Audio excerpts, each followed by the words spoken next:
Hello, and welcome to this presentation by the Foundation for the Education and Research in Neurological Emergencies. This educational lecture is titled Managing Emergency Department Headache Patients, Life-Threatening Headaches and COVID-19 Implications. My name is Edward Sloan. I'm currently Medical Director of the Physician Assistant Studies Program at Dominican University, and I have been an attending physician in emergency medicine at Carle Foundation Hospital. I am Professor Emeritus in the Department of Emergency Medicine at the University of Illinois at Chicago. The content for this lecture comes in large part from the monograph titled Evaluation and Management of Life-Threatening Headaches in the Emergency Department by Dr. Zoda et al. It was published in Emergency Medicine Practice by EB Medicine, February 2019. Please refer to the complete video and audio content for this educational lecture, as well as other individual parts of this lecture via links found at FERNE.org. You may also refer to the initial podcast and the CME option on the EB Medicine website at ebmedicine.net and specifically at the link listed below. Please note the disclaimer listed below.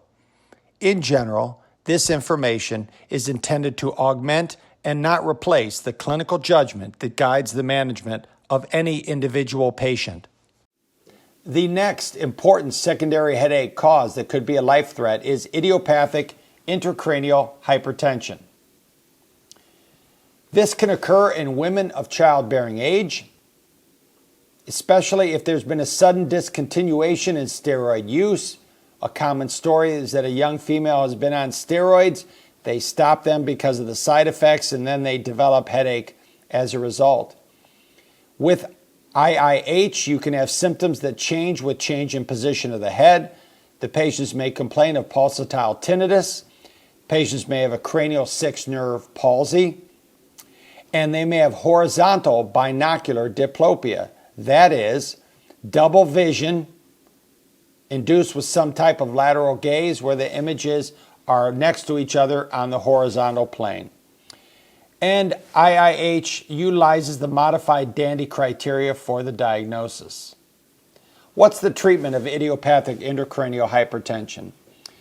With lumbar puncture, fluid can be withdrawn. This is a temporizing measure if there's severe headache, but in general, the patients are advised to have weight loss, low sodium diet, acetazolamide 250 to 500 milligrams PO BID, which decreases CSF production. This can cause or allow for a modest improved visual field functioning. Alternate therapies include topiramate 25 milligrams POQ day, furosemide 20 milligrams POQ day, and at times surgical options are necessary if the patient has IIH that is refractory to medical therapy. When considering the diagnosis and treatment of emergency department headache patients, especially in the setting of this current COVID-19 pandemic, the following can be concluded. Emergency department headache patients who present with potential life threats can be identified. In order to do so, a systematic evaluation is critical, and the electronic medical record can help with this process.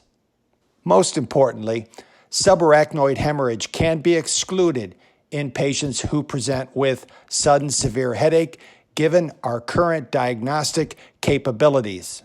Also to be noted, head and neck infection, CNS infection, and CNS thrombosis must be considered if subarachnoid hemorrhage is excluded as the likely etiology for patients with potentially life-threatening headaches in the emergency department. During the time of this current COVID-19 pandemic, it is possible that common primary etiologies of headache, such as muscle tension headache, migraine, or even headache related to dehydration, can commonly be seen in emergency department patients. However, when considering patients with potentially life-threatening headache in the emergency department, at this time it is worthwhile to always consider COVID-19 as a potential etiology of these life-threatening headaches. During the time of this COVID-19 pandemic, Besides specifically testing for the COVID-19 virus, there's no need to specifically alter our approach to diagnosing and treating patients in the emergency department with life-threatening headaches. If you have any specific questions related to this educational content, please send an email to fern.org@gmail.com. We encourage you also to go to the fern.org website for more content related to this educational program, as well as other content related to the care of patients who present to the emergency department with life-threatening illness and injury related to neurological emergencies. Thank you.